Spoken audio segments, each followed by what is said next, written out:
Hi friends, welcome to ready start cook. இன்றைக்கி நாம் மைதா மாவும் முட்டையும் வச்சு ஒரு சூப்பரான டிஷ் செய்ய போகிறோம்.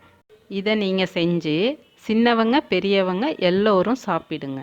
சரி வாங்க வீடியோக்குள்ளே போகலாம். 1/2 கிலோ மைதா மாவு எடுத்து தேவையான அளவு உப்பு போட்டு எல்லா பக்கமும் உப்பு போகிற மாதிரி நல்லா கலந்து விட்டுக்கோங்க மாவை. ஆயில் 1 ஸ்பூன் விட்டு அதே போலயே நல்லா எல்லா பக்கமும் போகிற மாதிரி நல்லா கலந்து விட்டுக்கோங்க. இப்போது வெது வெதுப்பான சுடு தண்ணி எடுத்து கொஞ்சம் கொஞ்சமாக மைதா மாவில் ஊற்றி நல்லா பிசைஞ்சு விடுங்க. நல்லா பிசைய அந்த மாவுக்கு நல்லா சாஃப்ட்டு கொடுக்கும். ஆயிலை ஊற்றி ஏற்கனவே பிசைஞ்சு வச்சதுனால கையில் பிசு பிசுன்னு ஒட்டாமல் எவ்வளோ நல்லா பிசைய முடியுது பார்த்தீங்களா?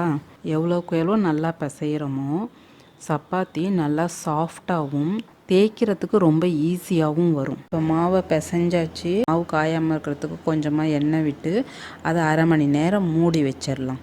இப்போ மைதா மாவு 1/2 மணி நேரம் ஊறி பார்க்கவே நல்லா சாஃப்டாக வந்துருச்சு. இப்போ திரும்பவும் ஒரு தாட்டி நல்லா பிசைஞ்சு விட்டுக்கலாம். நல்லா பிசைஞ்சதுக்கு அப்புறம் அது ஒரு லெவலாக்கி கத்தியால் வச்சு கட் பண்ணி ஒரே மாதிரியான பால் சைஸில் எந்த கிராக்கும் இல்லாமல் அதை உருட்டி வச்சுக்கலாம். உருட்டின மாவை சப்பாத்தி மாதிரி நல்லா விரித்து அதில் கொஞ்சோண்டு எண்ணெய் தடவி ஜீரகத்தை நல்லா பரப்பி விட்டு அந்த மாவை அப்படியே சுருட்டிடுவோம். ஒரு பக்கமாக சுருட்டி இன்னொரு பக்கம் மடித்து முடிஞ்சு வச்சுருங்க. இதை பார்க்க பரோட்டா மாதிரி இருக்கும்.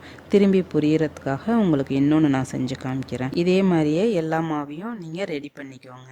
இப்போ முட்டை கலவையை நம்ம ரெடி பண்ணிக்கலாம். 4 முட்டை, 1/2 ஸ்பூன் மஞ்சத்தூள், தேவையான அளவு உப்பு, நைஸாக அரிஞ்சு வச்ச கருவேப்பிலை, உங்களுக்கு தேவைன்னா இன்னும் ஜாஸ்தியாக கூட போட்டுக்கலாம். பெரிய வெங்காயம் 1 நல்லா பொடியாக நறுக்குனது, உங்களுக்கு பிடிக்கும்னா இன்னும் ஜாஸ்தியாக போட்டுக்கலாம். போட்டு நல்லா கலக்கி விட்டுடுங்க. இப்போ சுருட்டி வச்ச சப்பாத்தியை தேய்க்க ஆரம்பிக்கலாம். நல்லா விரிக்கும்போது அந்த ஜீரகத்தோட பார்க்கவே ரொம்ப அழகாக விரிஞ்சு வருது. தேய்ச்சி வச்ச சப்பாத்தியை தோசைக்கல்லில் போட்டு எண்ணெய் ஊற்றி 2 பக்கமும் பெரட்டிப்போம். ஒரு பக்கம் நல்லா ப்ரௌன் ஆகி வந்ததுக்கப்புறம் அந்த முட்டையை எங்கே பார்த்தாலும் அந்த சப்பாத்தியில் தடவி எண்ணெய் விட்டு மறுபக்கம் பெரட்டிக்கிறோம். அந்த பக்கமும் இந்த முட்டை கலவையை எல்லா பக்கமும் போகிற மாதிரி நல்லா தடவி விட்டுக்கிட்டு அந்த பக்கமும் பெரட்டி போட்டு நல்லா வேக விட்டு எடுத்துக்கோங்க. இப்போ சூப்பரான மைதா மாவு முட்டையோடு சேர்த்து ஒரு டிஷ் ரெடி ஆயாச்சு. இந்த வீடியோ பிடிச்சிருந்தா சப்ஸ்கிரைப் பண்ணுங்கள், கமெண்ட் பண்ணுங்கள், ஷேர் பண்ணுங்கள்.